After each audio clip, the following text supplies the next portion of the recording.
Parang piranha. Skeleton na yung isda.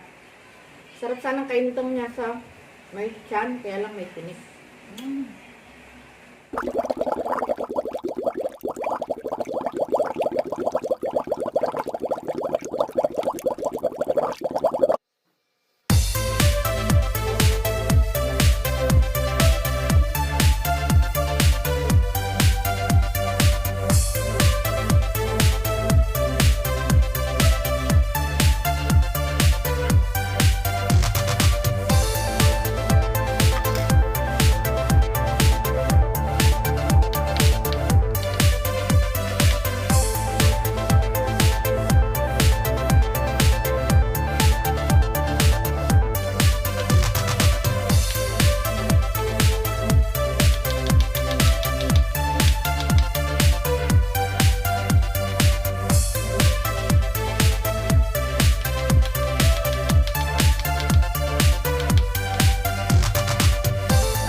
Bago tayo kumain, manalangin muna. Ama namin Diyos, marami pong salamat sa biyaya pong pinagkaloob mo sa tanghaling ito. Pakipagkaloob mo po ang basbas, magsilbi pong kalakasan ng aming katawan. Binabalik po namin ang papurit pasasalamat sa pangalan ni Jesus, dakila namin, tagapagligtas. Tara guys! Oh my God! Kain na lang! Kain guys! Bacon bagoong tayo. Bagoong. Ito lang yung ulam namin, guys.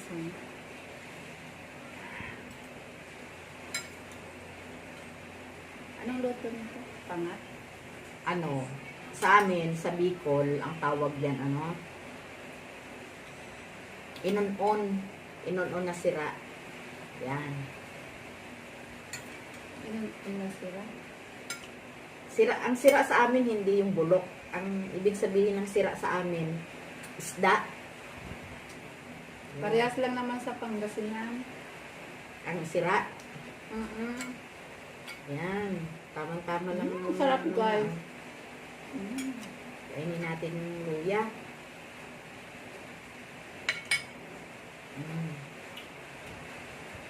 Huwag mo magpakikit. Sarap. Kain tayo, guys. Lakas ng ulan. Lakas ng ulan. So guys, kaya hindi natin tinubigan para hindi madurog yung isda. Ayun o, buong-buo pa rin isda. Tapos, Masarap, guys.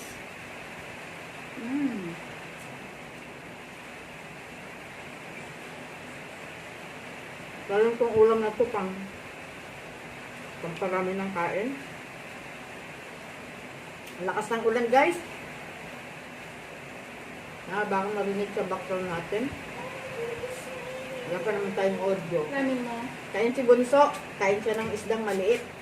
Kain kami ng isda. Isda na may tinik. Ang dami yung tinik. Gusto ko yung luya.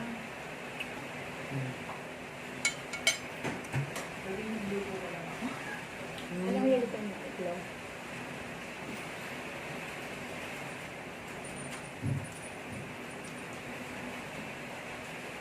Paborito ko to. Paborito ko guys.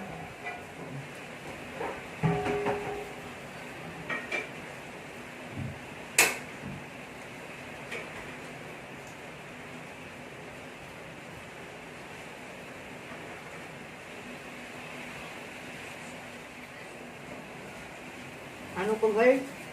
Hindi ko makain ito. Ayaw niya. Matinik daw.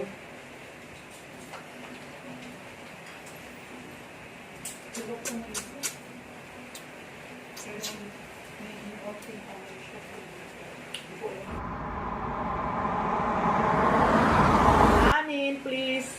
More kanin.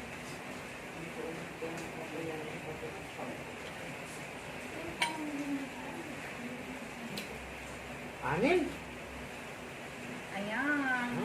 Oh, musok pa guys, oh.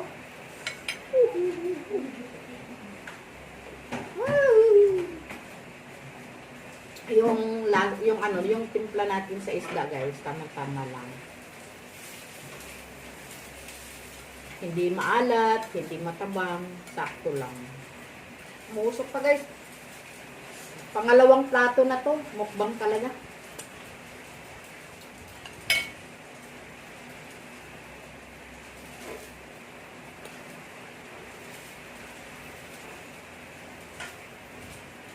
Guys, ang sarap.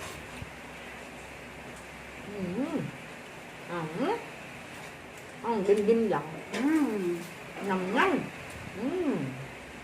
Matinik siya pero ano, Yan. masarap siyang kainin. Ayan. Kailangan sanay ka kumain ng ganito. Da. Bigkit. Bunso, ayaw kumain ng islang ganito eh. Sarap tipin yung ulo ganito.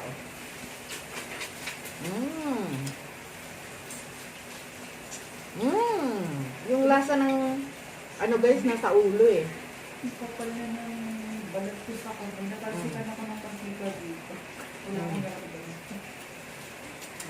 Ganyan. Guys. Oh, kaya lang. Paparam ng kanin ko nito. Paano? Ang sarap kumain ng ganito guys kapag mainit yung kanin. Ulam sa tag-ulan. Abutin na lang. Saan ba ito ba nabili? Yung naglalako. May dumaan yung suki namin na naglalako ng isda. Ayun. Sakto lang sa amin. Kami lang dalawa kakain ni BFF eh. Yan.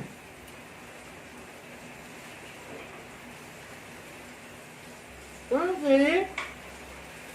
Kagatin mo. Yung luya.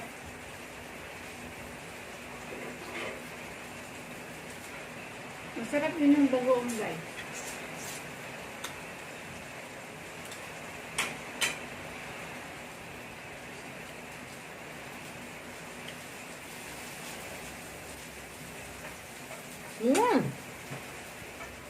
Ano?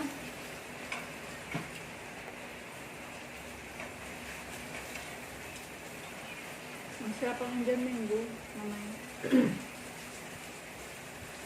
Oh.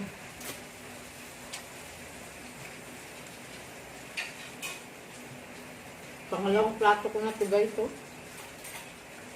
Pangalawa.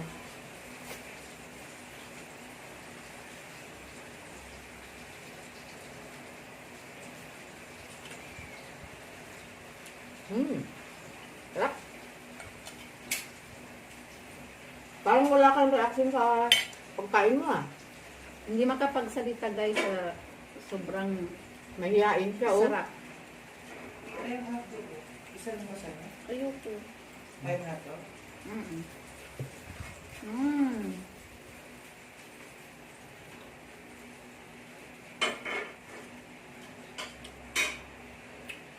Pinagprito ako ng itlog guys ni Bonso. Ayan. Di ba? Parang piranha. Skeleton na yung isda. Sarap sanang kainitong niya sa may tiyan, kaya lang may tinik. Mm. Mm. Mm. Mm. Simot ka.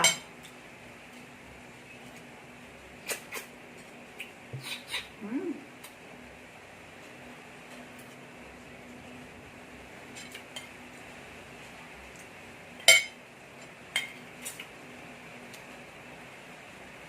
Yan. Yan na lang ang kaya nating imukbang, guys. Huwag yung sili.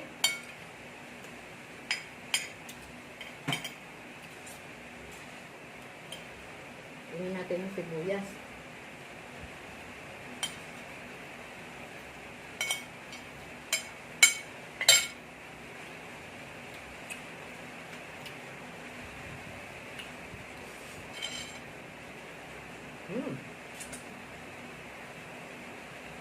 Kamatis na lang, guys. Naubos ng isda.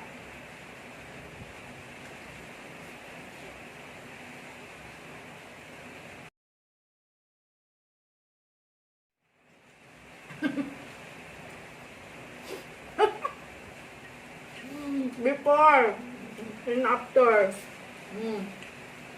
Yung way, no? Naman? Po. Buto na lang. Ha?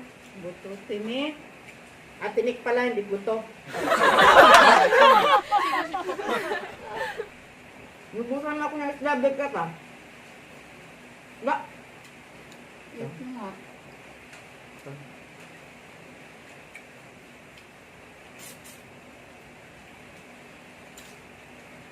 Sarap.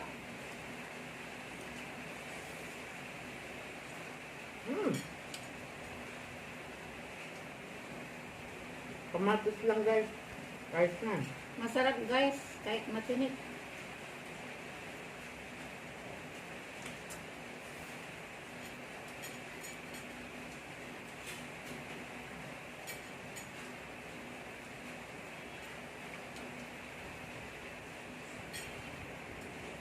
Nakadalawang plato ako, guys. Normally, hindi ako nakakain ng ganito. Karami.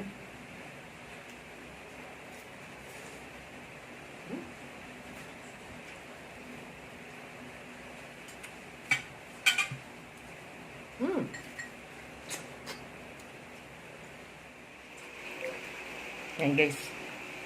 Simot, oh. Yan si BFF, oh.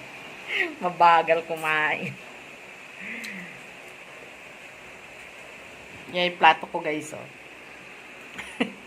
BFF, oh. Parang walang nangyari. Kumusta?